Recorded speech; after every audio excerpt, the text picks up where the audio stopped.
No videos out there about how to do intake valve cleaning on our newer body style Silverado. So this is a 2019 Trail Boss 5.3.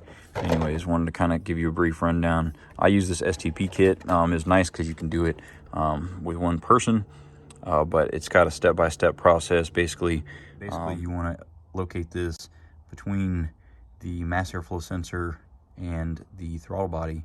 And so basically install that between there, hang up the can, run it through there, turn it on, turn your car on and run it for 9 minutes at idle, then turn it off, turn your car off, take everything apart and put it together, and then drive for 10 to 15. But ultimately, this is what it looks like when it's supposed to look like when it's hooked up. You've got I've got an S&B intake, but basically same process. Get your mass airflow sensor, so somewhere in between the throttle body, which is here.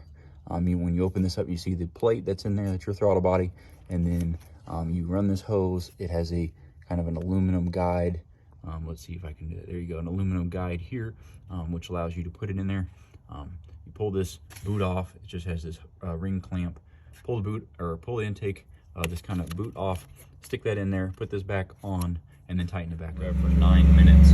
And so I was idling right about 1K RPM, just a little higher. I like to hear it just under 3, so I'm just kind of keeping that idle. You can go up a little higher, but I feel like 3 seems kind of high to me.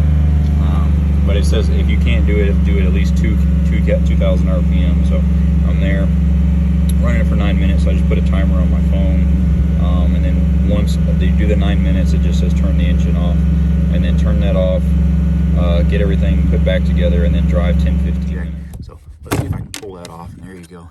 So that's kind of what that looks like. Looks really cool. So you hook that inside there, and then that'll be right there. See where your throttle body's at. Anyways, there you go. And then pull all that, put it back together. Super easy to show you where it's at. So I'll give you a little bit more info here in a sec.